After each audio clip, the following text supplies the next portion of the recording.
Ici, le réveil ne sonne pas. Ce sont les grimoires qui bougent seuls sur les étagères qui me tirent tant du sommeil. Mon lit flotte à quelques centimètres du sol. Encore en retard. L'enchantement matinal faiblit, signe qu'il est grand temps de me lever. Je descends d'un bond et m'approche du miroir. Il me salue d'une voix ancienne, aussi vieille que l'école. Il critique mes cernes, puis reforme ma coiffure d'un geste spectral avant de murmurer « Aujourd'hui, ne lance rien sans réfléchir. Surtout pas toi. » Un conseil que je devrais probablement suivre. Je me dépêche de traverser le grand couloir, mais comme chaque matin, il a décidé de jouer avec moi.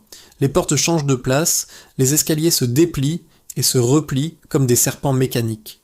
Est-ce que l'école teste ma mémoire ou juste ma patience? Je finis par trouver la bonne porte. Premier cours, sortilège instable. Le professeur frappe le sol de sa canne et une pluie d'étincelles violettes remplit la salle. Mon exercice?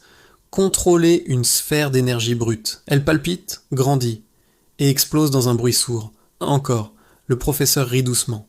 Pour la pause, je vais dans la cour aux créatures. Derrière les arches gothiques, les dragons lucioles, minuscules et vifs, tournoient autour des fontaines de pierre. Ils ont l'air inoffensifs, mais ils mordent vite. Je leur tends un peu de sucre enchanté. En retour, l'un d'eux me laisse une petite brûlure sur le doigt. C'est un échange équitable, j'imagine. Plus tard, dans l'arène, j'affronte Lysandre pour un duel d'entraînement. Il maîtrise le feu, moi, le vent. Nos magies se heurtent dans un tourbillon lumineux et assourdissant. Je perds, mais c'était magnifique. La curiosité est plus forte que la prudence. Je me glisse dans la bibliothèque interdite. Ici, les livres ne sont pas de simples objets. Ils respirent, ils observent comme des prédateurs. Je passe ma main sur un grimoire relié de cuir sombre. Il frémit sous mes doigts, puis s'ouvre de lui-même sur une page précise. Une prophétie, un symbole étrange, et juste en dessous, mon nom. Le soir venu, au grand réfectoire, les plats et les chandelles lévitent au-dessus des longues tables. La vapeur d'E, un ragoût ancestral, forme un visage fugace et me murmure un avertissement. Ne retourne pas à la bibliothèque ce soir. La nuit tombe, une tempête d'éther éclate, zébrant le ciel de lueurs violettes.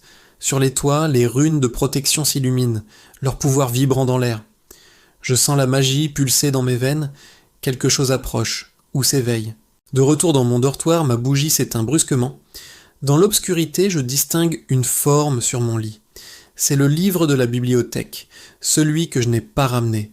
Lentement, il s'ouvre, il m'appelle. Je crois que demain, tout va changer.